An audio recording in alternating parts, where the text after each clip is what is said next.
Good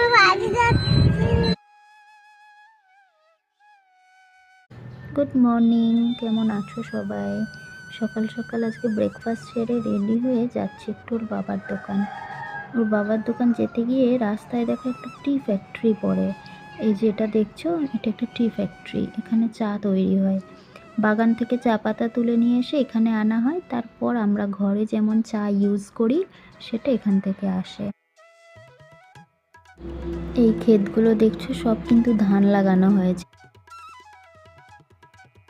এখান থেকে দেখো অরুণাচলের পাহাড় দেখা যায়। ওই যে দেখো অরুণাচলের পাহাড়, মেঘে ঢাকা পাহাড়, দেখতে কত সুন্দর লাগে না? এখান থেকে অরুণাচল খুব একটা দূর না, তোমার বেশি 2 থেকে 2.5 ঘন্টা লাগবে এখান থেকে অরুণাচল যেতে। অরুণাচলে যখন থাকতাম আমাদের কোয়ার্টারের পিছনেও এরকম অনেক পাহাড় ছিল। নাও দেখো কথা বলতে বলতে চলে এসেছি দোকানে।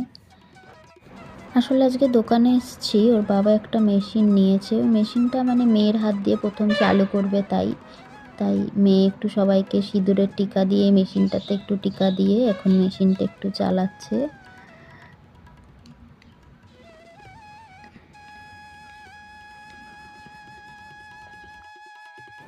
মেশিন চালিয়ে একটু বদমাইশি করে সবার সাথে গল্প গুজব করে এইবারে ও বাড়ি যাবে। তো বাড়ি যাবে বলে বায়না করছিল, তাই ওর বাবা একটা টোটো ডেকে দিয়েছে।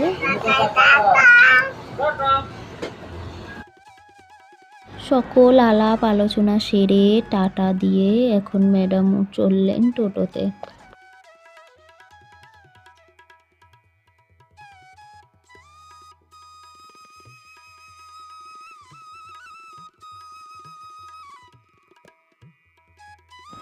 আমরা কোথায় যাচ্ছি মাম্মাম?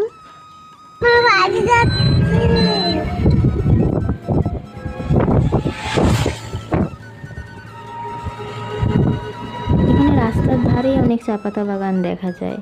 ওই যে দেখো একটা ছোট্ট মতন চা পাতা বাগান, জানি না বুঝতে পারছো কি না, কিন্তু ওখানে একটা চা পাতা বাগান আছে। বৃষ্টির জন্যে গাছগুলো অনেক বড় হয়ে গিয়েছে রাস্তার ধারের, ওই জন্য ভালো মতন দেখাতে পারলাম না। এই যে দেখো এটা একটা আমাদের এখানে নার্সারি, ছোট্ট মতন নার্সারি, খুব বেশি গাছ নেই, হলেও কিছু কিছু গাছ পাওয়া যায়। বাড়ির সামনে এত কাদা হয়েছে বৃষ্টির জন্যে, দেখো পুরো কাদা প্যাচ করছে। এটা আমার দেওরের দোকান, বাড়ির সামনেই দোকানটা, মানে বাড়ির সাথেই বলতে পারো, দোকানের ভিতর দিয়েও বাড়িতে যাওয়া যায়। ঘরে আসার সাথে সাথে জ্যাকসন এসে গিয়েছে। ওকে এখন একটু আদর করতে লাগবে, আদর করতে লাগলে ও আবার শান্ত হয়ে যাবে। ওই যে ও আদর করছে দেখো।